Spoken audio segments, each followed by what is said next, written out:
L part 1। ऊंची ऊंची पहाड़ियों और घने जंगल से घिरा हुआ भैरवगढ़ गांव काली पहाड़ी के ठीक पीछे था।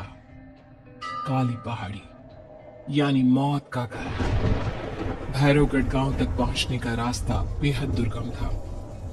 लगभग 24 घंटे घने तूफान और तेज हवाओं की वजह से वहां के वीराने माहौल की कहानियां लोगों के दिलों को दहला देती थी।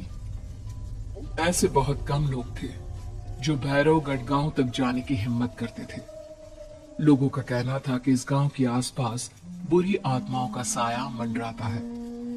गांव के रहने वाले लोगों ने वैसे तो अपनी आंखों से किसी बुरी आत्मा या साये को नहीं देखा था, लेकिन गांव का बच्चा बच्चा इस बात को महसूस कर सकता था कि गांव के ऊपर कोई तो खौफनाक साया मंडरा रहा है। और उसकी वजह ये थी कि उस गांव में जैसे ही कोई लड़का 18 साल का होता, उसके 18वें जन्मदिन की रात ठीक 12 बजे अकस्मात उसकी मौत हो जाती।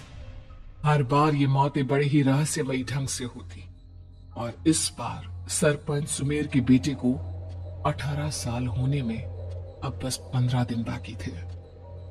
अजी सुनते हैं, हमारा बेटा भी कुछ दिन बाद 18 साल का हो जाएगा। कहीं वो डायन उसे भी खा गई तो? कैसी बातें कर रही हो? जब वो इस गांव में ही नहीं है तो कोई भी डायन या बुरा साया उसका कैसे कुछ बिगाड़ सकता है? उसे कुछ नहीं होगा। हाँ जानती हूँ, आपने उसी पढ़ाई के बहाने इस गांव से बाहर निकाल शहर भेज दिया है, लेकिन ये भी तो सच है ना कि वो बार बार यहाँ आने की जिद करता रहता है। वो चाहे कितनी भी जिद कर ले जानकी, पर मैं उसे इस गांव में कभी वापस नहीं आने दूंगा। मैं नहीं चाहता कि गांव के दूसरे लड़कों की तरह मेरे बेटे की भी अजीबोगरीब ढंग से मौत हो जाए। कभी कभी तो लगता है कि हम सब गांव वालों को हिम्मत करके अपने गांव को इस बुरी आत्मा से छुड़वा लेना चाहिए। लेकिन कौन जानता है आखिर वो खतरनाक साया किसका है? वो काली आत्मा कौन है जो रातों रात हमारे गांव के लड़कों को निगल जाती है? सुमेर और जानकी जब ये सारी बातें कर रहे थे तब रात के लगभग 10 बज चुके थे, और हर रात की तरह भैरवगढ़ गांव एक भयानक काले तूफान की आगोश में था। बाहर चल रही तेज हवाएं और बारिश के बीच कभी कभी ऐसा लगता जैसे कोई बुरी तरह से चीख रहा है। किसी के तड़पने और चीखने की आवाजें गांव के कानों में बार बार टकराती, पर वहां रहने वाले किसी भी औरत या आदमी के अंदर इतना साहस नहीं था कि वो अपने घर से बाहर कदम रख के उन आवाजों तक पहुंच सके। सो जाओ जानकी, और घर के खिड़की दरवाजे कसकर बंद कर दो। अब जानकी सब खिड़कियां ठीक से बंद करने ही लगती है कि तभी उसे अपने घर के दरवाजे पर जोर जोर से खटखटाने की आवाजें सुनाई देती है। इन आवाजों को सुनकर जानकी और सुमेर के चेहरे डर से पीले और हाथ पैर ठंडे पड़ जाते हैं। जानकी, जानकी, इतनी रात कौन होगा? पता नहीं, ऐसा लग रहा है कोई बुरी तरह से दरवाजा खटखटा रहा है।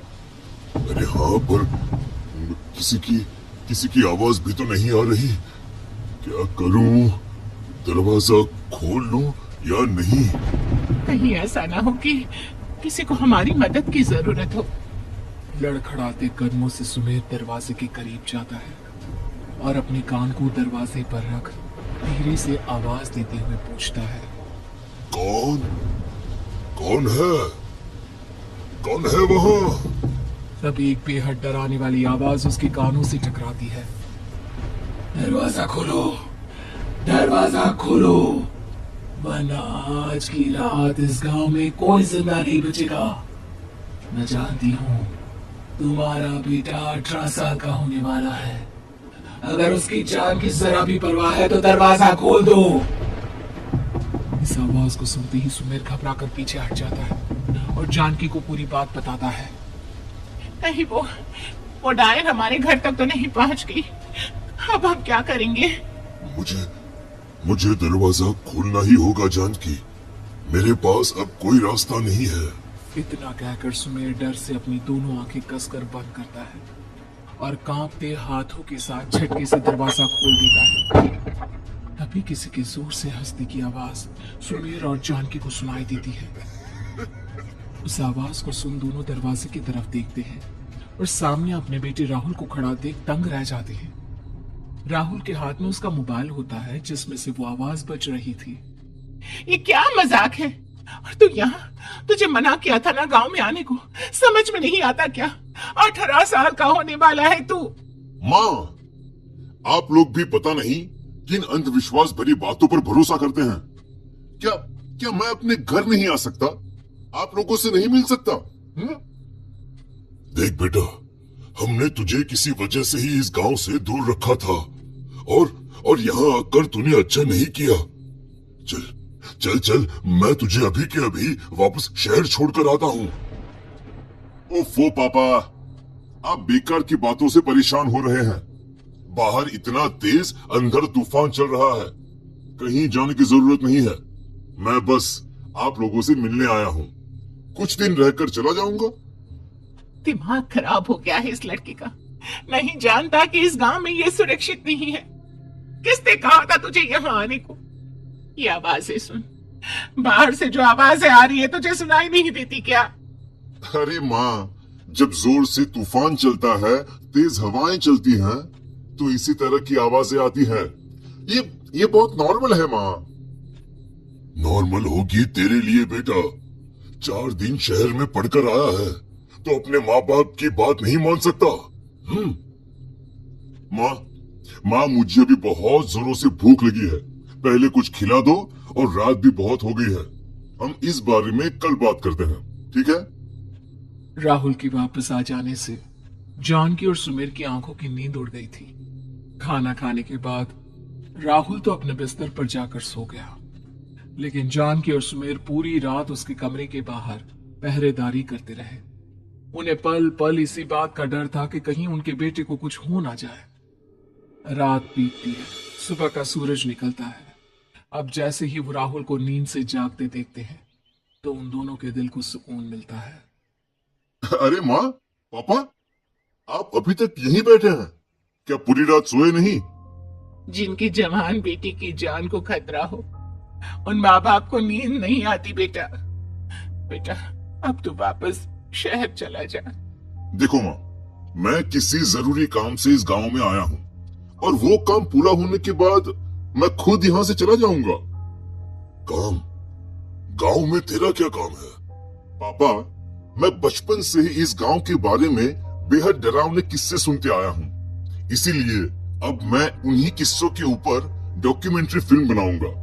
रिसर्च करना चाहता हूँ कि आखिर सच्चाई है क्या। हे भगवान, लो जी, सुन लिया, और भेजो इसे पढ़ने के लिए शहर। मैंने आपसे पहले ही कहा था, मेरी बहन के पास दूसरे गांव भेज दो। ना ये शहर जाता और ना उल जुलूल की बातें इसके दिमाग में आती। जानकी और सुमेर राहुल को समझाने की बहुत कोशिश करते हैं, पर वो किसी की बात नहीं सुनता और अपना कैमरा लेकर गांव की पास वाली काली पहाड़ी की तरफ निकल जाता है। अब राहुल जैसे ही काली पहाड़ी पर पहुंचता है, उसकी नजर पहाड़ी के ठीक बीचों बीच बनी एक पुरानी झोपड़ी पर पड़ती है। यहाँ भी कोई रहता है क्या? ये इंटरेस्टिंग होगा। राहुल की आवाज पहाड़ों से टकराकर उसके कानों में सुनाई दे रही थी।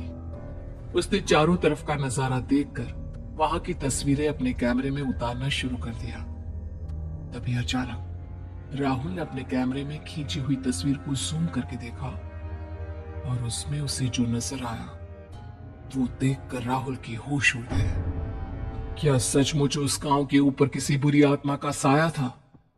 क्या राहुल की जान बच पाएगी? क्या देखा था राहुल ने उस फोटो में जिसे देखकर वो दंग रह गया? इन सवालों के जवाब जानने के लिए देखिए इस कहानी का अगला भाग।